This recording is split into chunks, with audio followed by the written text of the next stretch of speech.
সুদ কি আমার বক্তব্যে সুদ বন্ধ হবে? ওই তবলিগের বয়ানে কি সুদ বন্ধ হবে? মাদ্রাসার হাফেজদের বক্তব্যে কি সুদ বন্ধ হবে? সুদ বন্ধ করতে গেলে মাত্র 151 জন লোক লাগবে সংসদে। 151 জন লোক যদি ইসলাম দরদি হয়, ইমানদারের পক্ষে হয়, আল্লাহর পক্ষে হয়, কোরআনের পক্ষে হয়, সেই দেশে সুদ হারাম হতে বাধ্য। কত বক্তব্য হয় সংসদে, সুদের কথা নাই, খালি ওরাই হুড়াহুড়ি। এই কথা কোন কি লাভ? সুদ হারাম, এটা খালি ইমান থাকবে না, কে বলেছেন? আচ্ছা ভাই কোন তো ওযু করে কিন্তু কোরআন হাদিস শিখে আমাকে আসল কথা বাংলাদেশে বলা যায় না। এই কথা কোরআনের কথা বলতে চাইলি আমাকে বলা হয় হুজুর দেখে শুনে কথা কবেন। তারই মধ্যে আবার এই হুজুর পরিচালক উনি আবার একটু বয়ান খাটাছেন। কি খাটাছেন? মানে বয়ান করি মনে করে তাহলে এটা তবলিগের লোক। এগুলো বুদ্ধি কুন্ডি থেকে পাবেন আপনি। মর্দের মতো কথা কবেন, যেখানে তাফসির মাহফিল, এখানে কোরআন থেকে তাফসির করবেন, অমুক আলিম দুর্বল, ঠিক কিনা? এই কোরআনের কথাকে নরমাল করে বলার কোন সুযোগ নাই।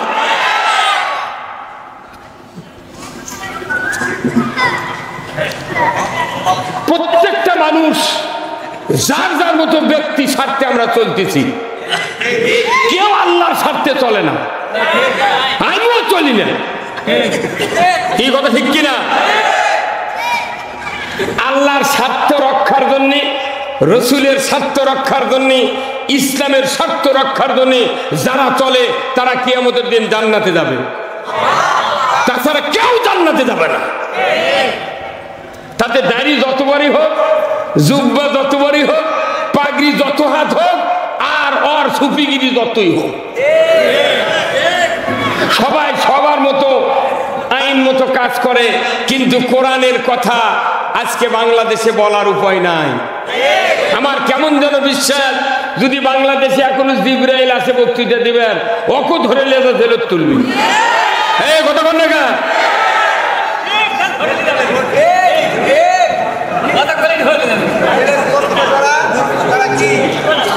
আমি আপনাদেরকে কিছু কথা বলবো। এই যে হুজুর আপনারা এখানে মঞ্চে বসেন ভাই, এখানে ওইখানে থাকার এখানে আসেন। আমার কাছে কম করে 1 ডজন হুজুর থাকা লেগে আসেন তো, এটা আছেন আছেন আছেন হুজুর আছেন আছেন আছেন হ্যাঁ আছেন। ওই যে হুজুর, ওই যে হুজুর, ওই যে অন্ধকারের মধ্যে দাঁড়িয়ে আছে, এক হুজুর কোনো সামনে নাই, আসেন আছি আছেন। অনুরোধ করতেছি, একটা হুজুর মাদ্রাসা বাহিরে থাকবেন না, মঞ্চে অনেক জায়গা আছে, আসেন ভাই আসেন, অনুরোধ করতে আসেন। আলেম ওলামা না থাকলে বক্তৃতা করে মজা নাই, কথা ঠিক কিনা?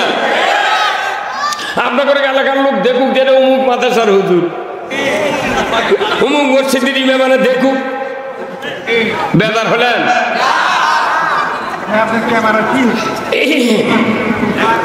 আমার ভাইরা, আমি আপনাদেরকে একটা প্রশ্ন করব। এই কোরআন শরীফ আল্লাহ নাজিল করেছেন 1500 বছর আগে, তাই না? এই কোরআনের 1 নম্বর আয়াত কোনটি বলেন তো? 1 নম্বর আয়াত প্রথম আসছে ইকরা। হ্যাঁ, সেই 1 নম্বর আয়াতই কোন? খালি ইকরা আসেনি, ইকরা বিইসমি রাব্বিকাল্লাযী খলাক, এটা হচ্ছে 1 নম্বর আয়াত, কথা ঠিক কিনা? কোরআন শরীফের 1 নম্বর আয়াত কোনটা বলেন তো আপনারা তাড়াতাড়ি? ইকরা বিইসমি রাব্বিকাল্লাযী খলাক, এই আয়াত হলো 1 নম্বর। আচ্ছা, কোরআন শরীফ নাজিল হলো, আল্লাহ প্রথম যে আয়াত দিলেন যে মুহাম্মদ আপনি পড়ুন সৃষ্টিকর্তা রবের নামে, কথা ঠিক কিনা? আচ্ছা, এখানে আল্লাহ পড়ার কথা বলার কারণ কি? দাড়ির কথা হলো না, নামাজের কথা বললেন না, কুরবানির কথা লয়, হজের কথা লয়, উমরার কথা লয়, পাগড়ির কথা লয়, মাদ্রাসার কথা লয়, বিয়ের কথা লয়, তালাকের কথা লয়, কিচ্ছু করো না। পড়ার কথা কওয়ার কারণ কি?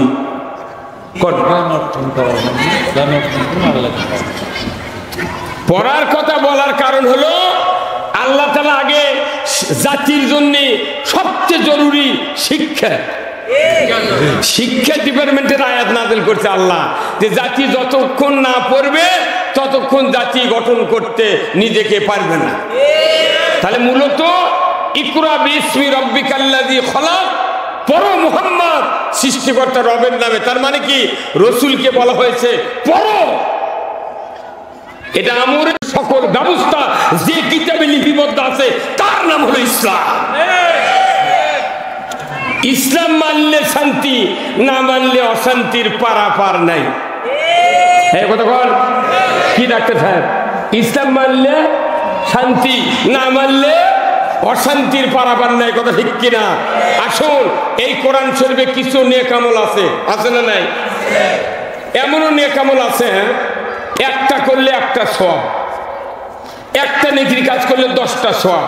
এই কোরআন শরীফে এমন একটা পাপের কথা আছে, এই পাপ যদি কেউ করে তাহলে এই মানুষের শাস্তি হবে 70টা অপরাধের সমান। সেই পাপ কি? হ্যাঁ, সুদ। একজন দুইজন কথা, আপনারা কি ওই পক্ষে? বাংলাদেশে সুদ চলে কি চলে না? কেনকা চলা?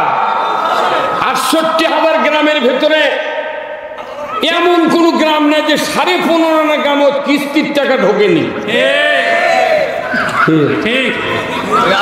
কয় শাক ভাত খাবো না, গোস্ত খা, স্বামীর কথা শুনবো না, ভাঙ্গা কুড়ে থাকবো না, ঝড় বাদল মানবো না, কিস্তি দেওয়া বন্ধ করবো না, যার থাকিতে সাহেবের ডিউটি কোনদিন অমান্য করবো না। একটা পুরুষও কিস্তির টাকা দেয় না। আমাকে এলাকার মহিলা গিয়া গুরুপদ বসে বসে তামাম মানুষের ভোগ দেখে আর টাকা দেয়। কি সস্তা রে! কি ডাক্তার কতক্ষণ কতক্ষণ সেগুলো আপনাকে চিন্তা করা লাগবে না। আপনি চিকিৎসা করবেন, এই চিকিৎসা কে করবে? এই চিকিৎসা করবে আমাকে ধরে নিয়ে যায়। আপনার তো মিছিলও করেন না, এই কেন ধরা হলো?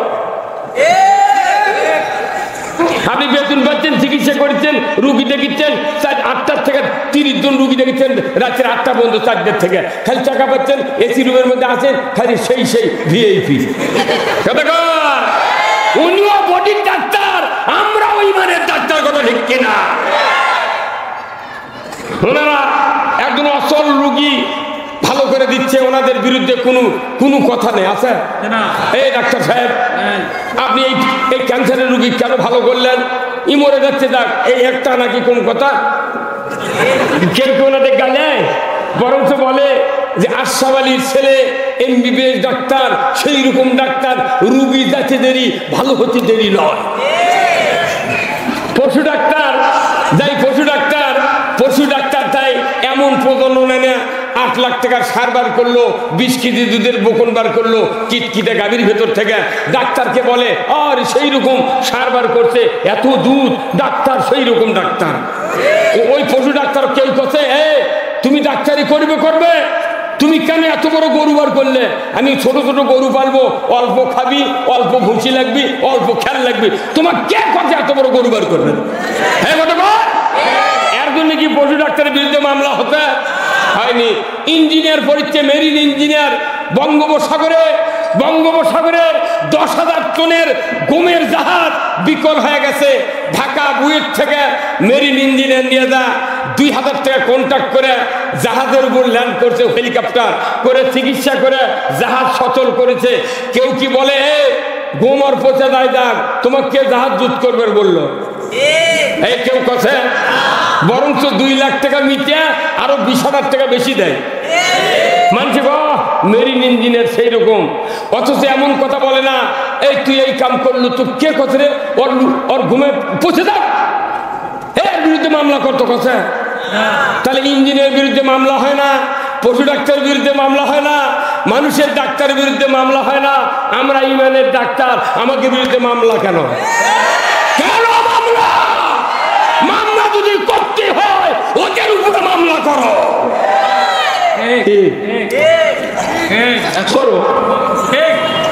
আমরা কোরআন পড়ে মানুষগুলিকে জাহান্নাম থেকে বাঁচাই। বাঁচানোর ব্যবস্থা করতেছি, আমাকে চিকিৎসার কথা শুনলি আমাকে বিরুদ্ধে অ্যাকশন, আমাকে বলে হুজুর দেখে শুনে কথা কবেন, আমাকে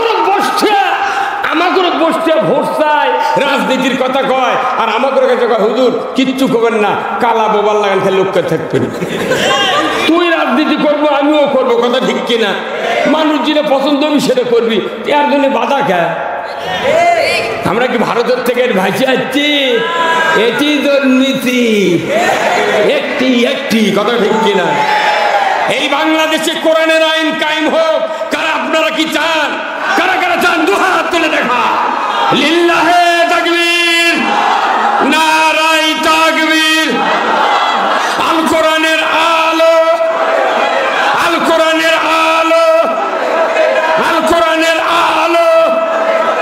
কোরআন হাদিস যেখানে, দুনিয়ার মুসলিম, দুনিয়ার মুসলিম, বাংলার মুসলিম। লিল্লাহে তাকবীর, মারহাবা। অনেক সমস্যার কথা বললাম, এখন সমাধানত যাব কোরআন দিয়ে। রাজি আছেন তো শুনতে? কি শেষ পর্যন্ত থাকবেন তো? কেউ তো উঠবেন না। কারা কারা উঠবেন না হাত তোলেন? কারা কারা উঠবেন? উঠবেন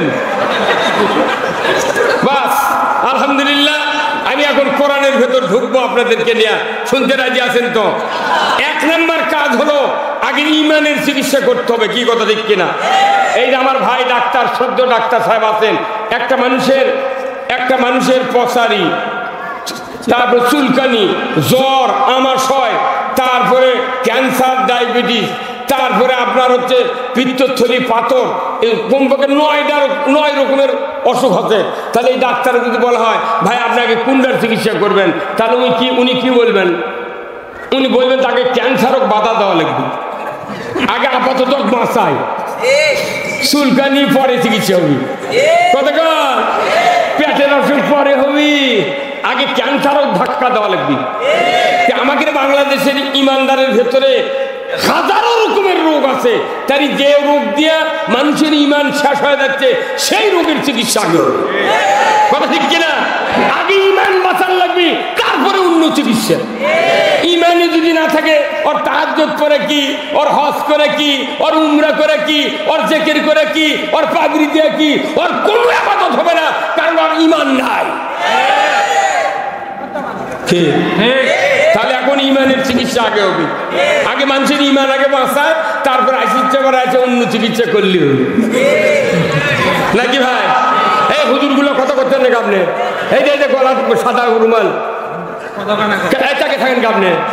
এই জোরেগণ ঠিক কিনা? আগে কিসের চিকিৎসা? জোরেগণ কিসের? বাস মারহাবা। এখন শোনেন ভাইরা আমার, আল্লাহ রাব্বুল আলামিন কোরআনুল কারিমে বলছেন আহাল্লাল বাইয়া হারামার রিবা, ব্যবসা হালাল সুদ হারাম। কার কথা? আল্লাহ বলেছেন ব্যবসা হালাল সুদ হারাম। আল্লাহ নিজে হারাম করেছেন সুদ। সেই সুদ বাংলাদেশে চলে কি চলে না? কেন চলে? এই সুদ খাওয়ার, সুদ দেওয়ার রিয়াকশন কি এখনো মানুষ জানে না। ইমাম সাহেবরাও জানে, কিন্তু মসজিদে কয় না। কইলেও আর ইমামতি থাকবে না। ওই মসজিদের মুতাল্লি সুদের কারবার। আগে ইমানের চিকিৎসা করতে হবে আলেমদেরকে। ইমানের চিকিৎসা করতে গেলে আল্লাহ বলেছেন আহাল্লাল বাইয়া হারামার রিবা, ব্যবসা হালাল সুদ হারাম। কিন্তু দেখা যায় লক্ষ লক্ষ মানুষ সুদের সাথে জড়িত। আল্লাহ কোরআনে বলছেন সূরা বাকারায় আকিমুস সালাত ওয়া আতুজ যাকাত ওয়ারকাউ মার রাকিন, নামাজ কায়েম করো, যাকাত আদায় করো, রুকুকারীদের সাথে রুকু করো। এটা আল্লাহর হুকুম। ইমানদার তোমরা নামাজ কায়েম করো। মানুষ কি নামাজ আদায় করে? বর্তমানে বাংলাদেশে নামাজি বেশি না বেনামাজি বেশি? বক্তার বেটা বেনামাজি, মসজিদের ইমামের বেটা ডবল বেনামাজি, মুয়াজ্জিনের বেটা রিডবল বেনামাজি, মোতাল্লির বেটা টিফুল বেনামাজি, হাজির বেটা ওযুই জানে না। তাহলে নামাজ বাংলাদেশে নাই? আছে? নামাজ বাংলাদেশে নাই, জামাতে নামাজ পড়া নাই, যাকাত আদায়কারী নাই। ডাইরেক্ট আল্লাহ নামাজের কথা বললেন, নামাজ কায়েম করো, যাকাত আদায় করো, জামাতে নামাজ পড়ো, কিন্তু মানুষ আদায় করে না। কথা বল। তাহলে আল্লাহর হুকুম আমরা মানি না, মিশাই মাথার টুপি দিয়ে ঈদের নামাজ পড়বে আর যায়। কথা ঠিক কিনা? তাহলে আমি আপনাদেরকে বলতে চাই, আল্লাহ বললেন যে মানুষগুলিকে আমি নামাজের কথা বললাম নামাজ আদায় করে না, যে মানুষগুলিকে যাকাত দিতে বললাম যাকাত দেয় না, যে মানুষগুলিকে জামাতে নামাজ পড়তে বললাম জামাতে নামাজ পড়ে না, আমি যাকে বললাম সুদ হারাম, এই হারাম মানে না, ব্যবসা হালাল, হালাল পন্থায় ব্যবসা করে না, তাহলে আমার এই কথা যেহেতু মানে না, আমি ইমানদারকে ডাক দেয়া 144 ধারা আমি বর্ণনা করে দেব। আল্লাহ তাআলা কোরআনুল কারীমে এমন একটা 144 ধারার আইন দিয়ে দিলেন। আল্লাহ বললেন, ইয়া আইয়ুহাল্লাযীনা আমানু লা তাকুলুর রিবা। ইমানদারেরা তোমরা সুদ খাও না। জোরে কোন ঠিক কিনা? ইমানদারেরা সুদ খাও না। আচ্ছা, আল্লাহ ইমানদারক সুদ খাবার মানা করলেন, তাহলে এখানে আল্লাহ কি বলতে পারতেন না, ইয়া আইয়ুহান নাস লা তাকুলুর রিবা? এই হুজুর কথা বন্ধ। আল্লাহ বলতে পারতেন, ইয়া আইয়ুহান নাস লা তাকুলুর রিবা, ও মানুষ সকল তোমরা সুদ খাও না। এই কথা বলেননি, উনি বলেছেন ইমানদাররা সুদ খায় না। তার মানে কি, ঈমান আনার পর যদি কেউ সুদ খায় নির্ঘাত তার ঈমান থাকে না। ঠিক কি দুর্যোগ, ঠিক সুদের টাকার কারণে ঈমান কবে আত্মায় নদী দিয়ে সিংড়া বড় নদীর চলে গেছে, বঙ্গোপসাগর গেছে, ভারত মহাসাগর পার হয়ে গেছে। কতদিন ঈমান উই টুবি মারতে ঘুরতিছে। কি ডাক্তার? সুদ কি আমার বক্তব্যে সুদ বন্ধ হবে? ওই তবলিগের বয়ানে কি সুদ বন্ধ হবে? মাদ্রাসার হাফেজদের বক্তব্যে কি সুদ বন্ধ হবে? সুদ বন্ধ করতে গেলে মাত্র 151 জন লোক লাগবে সংসদে। 151 জন লোক যদি ইসলাম দরদি হয়, ইমানদারের পক্ষে হয়, আল্লাহর পক্ষে হয়, কোরআনের পক্ষে হয়, সেই দেশে সুদ হারাম হতে বাধ্য। কত বক্তব্য হয় সংসদে, সুদের কথা নাই, খালি ওরাই হুড়োহুড়ি। এই কথা কোন কি লাভ? সুদ হারাম, এটা খালি ঈমান থাকবে না, কে বলেছেন? আচ্ছা ভাই কোন তো অজু করে মসজিদে আমরা যাই না, মসজিদে মনে করেন মসজিদে তো এখন জুতা তো জুম্মাত বাইরে থোয়া যায় না। দেয়ার স্বাধীনতা 52 বছর হচ্ছে, মসজিদে জুতা চুরি বন্ধ হয়নি। জুতা চুরি বন্ধ, জুতো থাকতো সাইকেল, হুন্ডার ঘড়ি, জুতা চুরি মসজিদে বন্ধ হয়নি। জুতো এলে ঢুকতে একটা লোক অজুখানাতে অজু করে দেয়, এই মাদা সাবরে জুম্মার ঢোকার আগে যখন স্যান্ডেল হাতত দেবের লাগিছে, পেছনের দিক দিয়ে বাতাস বাড়াচ্ছে, মানে বাই সারিছে। এই লোকটার বাইয়ের কেউ শব্দও শোনেনি, গন্ধও বাড়ায়নি। উনি তখন এই স্যান্ডেল লিবের লেগে তখন বাতাস বাড়াচ্ছে, ই আবার স্যান্ডেল পাওয়ার দিয়ে অজুখানাত গেছে। যার কাছে থেকে অজু করে উঠে আসছে, এই লোকটা বলিছে, ভাই এক্ষুনি না তুমি অজু করে গেলে, আবার আলে কে? তখন করছে সমস্যা। এক মূর্খ মানুষ যদি বাই সারে, উনি বুঝে পারছে আমার অজু নাই, এই অজু দিয়ে জুম্মাত গেলে নামাজ। কথা কয় না পারি? হ্যাঁ, তোর কথা ঠিক কিনা? আচ্ছা, অজু করলে বাই সারলে অজু থাকে না। আপনি রোজা রাখছেন, দুপুর বেলাতে 1 প্লেট ভাত খান, আপনার রোজা থাকবে? আমি নামাজ শুরু করেছি, সূরা ফাতিহা পড়া হয়ে গেছে, হঠাৎ করে আউযুবিল্লাহ বিসমিল্লাহ মনে মনে পড়তি, আমার ছেলে বলতেছে, আব্বা এই উত্তরপাড়ার মোজাফফর আমাকে একটা গরু ধরে লেজা খরচ দিচ্ছে। এই কথা আমার কানত যখন পড়েছে তখন আমি বলেছি, বাবা ওই নামাজের মধ্যে, বাবা মোজাফফর ওখানে দেরি করবে, আমি নামাজ পড়ে বাড়াই, এই নামাজ থাকবে, হ্যাঁ দুর্গা নামাজ থাকবে। তাহলে অজু ভঙ্গের কারণ জানলেন, রোজা ভঙ্গের কারণ জানলেন, নামাজ ভঙ্গের কারণ জানলেন, ইমান ভঙ্গের কারণের কথা জানলেন না কেন ইমাম বলল না, আলিম ওলামারা কেন বলল না? তাহলে সবচেয়ে বড় ক্ষতি আমরা করতেছি মৌলবীরা। এরা শিখিতে ঠিক, কিন্তু আসল কথা উম্মত কয় না। কারণ কি? ওই মোতাল্লির ভয়ে কথা কয় না পারি।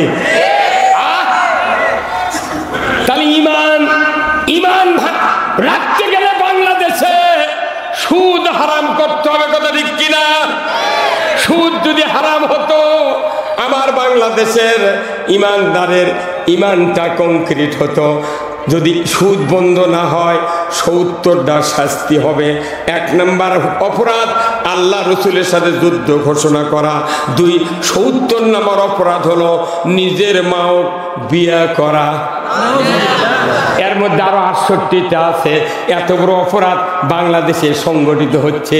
আবার চুরি হচ্ছে, জানা হচ্ছে, অন্যায় হচ্ছে, ঘুষ চলতেছে। এত অন্যায় সমাজে হচ্ছে, কোন অন্যায়ের বিরুদ্ধে আইন নাই, কথা ঠিক কিনা? আছে আইন? তাহলে অন্যায়ের মধ্যে আমাকে বছর অন্তর টাকা পয়সা দিয়ে নিয়ে এসে এই আমাকে ওয়াশ করে নিচ্ছে, কথা ঠিক কিনা? আচ্ছা কত ভাই, আপনাকে দেখি জমির ধান লাগান না? একটা জমিওয়ালা যদি জমির ধান রোপণ করে 5 দিনের মধ্যে রিপিট দেয় না? রিপিট দেওয়ার উদ্দেশ্য কি? যাতে ঘাস না হয়। সবাই রিপিট দিছে, এই হুজুরই রিপিট দেয়নি, তাহলে জমির রিপিটও দিল না, তাহলে ঘাসটা অবশ্যই হবি। এখন ঘাসও হবি, ইনি আবার ঘাসও নিরাচ্ছে না। কারবেন বুদ্ধি শুনে করছে ঘাস মারা ওষুধ দেওয়া লাগবে না, তুমি ঘাসের মধ্যে 10 দিন পর 10 কেজি করে ইউরিয়া ছিটাবে, কাটার সময় সেই ধান পাবে। আচ্ছা এই লোকটা যদি ওই কথা শুনে যদি মনে করে 10 দিন পর ইনকে করে ইউরিয়া দেবো,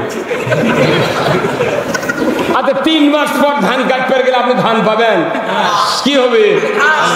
আমাকে দেশত চুরি চলিচ্ছে, জানা চলিচ্ছে, অন্যায় অপকর্ম সব চলিচ্ছে, বসন্তর বক্তা গিয়েছে আমাকে ইউরিয়া দিয়ে লিখছে।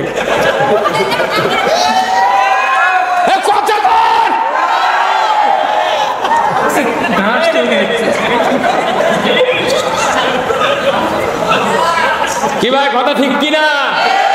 তাহলে আমি আপনাদেরকে বলতে চাই, ঘাস মারার ওষুধ না দিয়া, জমি না নিড়ানি দিয়া, 10 দিন পর যদি 10 কেজি করে ইউরিয়া দিয়া 3 মাস পর যখন ধান কাটতে যান, যেরকম ধান না পাওয়া ঘাস পাওয়া যায়, ওই রকম বাংলাদেশে অন্যায় বন্ধ না করে যদি খালি আপনি ইউরিয়া দেন, মরার আগে ইমান খুঁজে পাওয়া যায় না।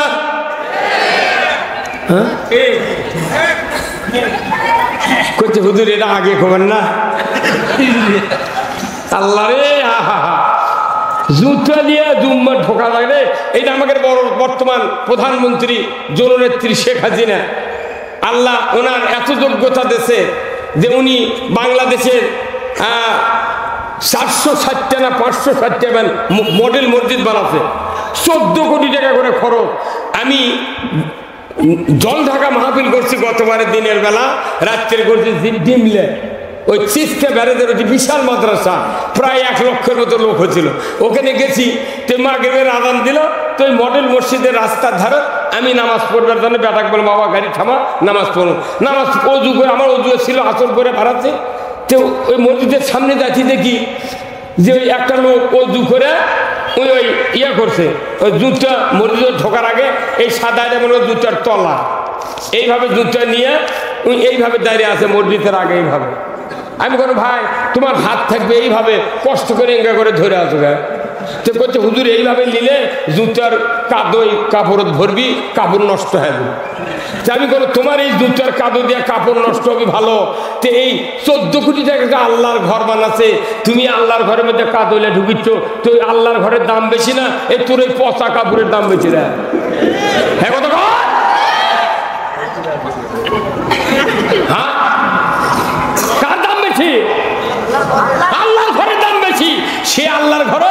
জুতা চুরির ভয়ে জুতা ইঙ্গে করে নিয়ে যায় মানুষ জুম্মার মধ্যে।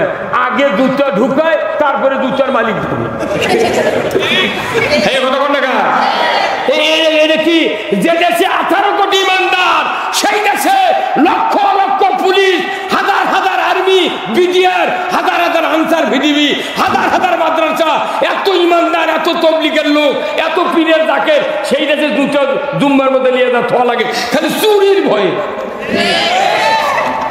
এই চুরি 1 মিনিটে বন্ধ হবে। কয় মিনিটে? এই জন্য কয় মিনিটে? আল্লাহ কোরআনে বলছেন ওয়াসারিকু ওয়াসারিকাতু ফাক্তাউ আইদিয়াহুমা, চোর আর চন্নি যদি ধরা পড়ে 5টা গ্যারান্টির পর যদি একটা চোরের হাত, খাদ্য, বস্ত্র, চিকিৎসা, শিক্ষা, বাসস্থান, 5টা গ্যারান্টির পর একটা চোরের যদি আল্লাহর আইনে সরকার বাইতুল মুকাররমের উত্তর গেটে কেটে দেওয়ার দৃশ্য বিটিভি, এনটিভি, এমটিভি, এসিটিভি, 21, 24, 71, 75, 76 চ্যানেলে যদি একটা চোরের হাত কাটার দৃশ্য দেখানো হতো, আল্লাহর ইজ্জতের কসম, হুন্ডা চুরি তো দূরের কথা, গরু চুরি তো দূরের কথা, মানুষের কন্যা চুরি করা তো দূরের কথা, মসজিদে এক জোড়া সিরা স্যান্ডেল চুরি হতো না। খালি চোরের হাত কাটার আইন কায়েম করলে চুরি হবে না। কে বলেছেন? আল্লাহ। এই কাম না করে আমাকে করছে হুজুর এনা চুরি বন্ধের কথা বক্তৃতা দেবেন তো। তখন আমরা মসজিদে যা বলছি, ভাইরা আমার চুরি করবেন না। কি বললেন? সূর্যের কাছে চুরি করবেন না।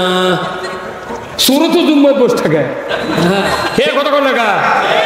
সুর মসজিদে যায়, ওই সুর মনে মনে কয় হুজুর সুযোগ পালে তোমার বাড়িও ছাড়ব না। চুরি বন্ধ করা, জেনা বন্ধ করা, আর নামাজ কায়েম করা, সুদ হারাম করা, পর্দা ফরজ করা, এইগুলো সমাজের নিরাপত্তা দিবে। জোরে বলুন ঠিক কিনা? আজকে এইগুলির কোনো আইন নাই, কিচ্ছু নাই। খালি আমাদের বাংলাদেশে 2টো আইন আছে। কয়টা? কোন দুটো? একটা হলো খাতনা করা। খাতনা করা বোঝেন না? ওই যে সুন্নাত কাটে কতক্ষণ এই খাতনা চলিচ্ছে।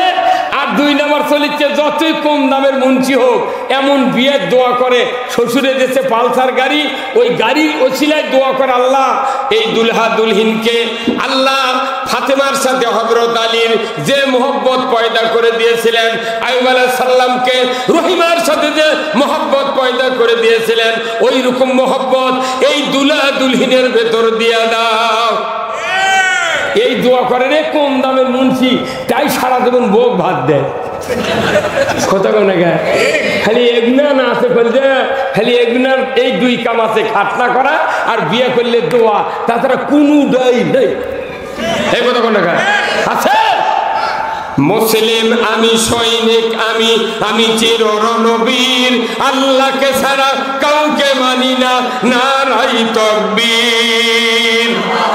মুসলিম আমি, সৈনিক আমি চির রণবীর, আল্লাহকে ছাড়া কাউকে মানি না, নারাই তাকবীর। বীর মুসলমান ধরো আল কোরআন, ফিরায়া আনো সেই হারানো সম্মান। বীর মুসলমান নারাই তাকবীর, আল্লাহু আকবার, তোলো ধ্বনি ধরায়া রাখবার। বীর মুসলমান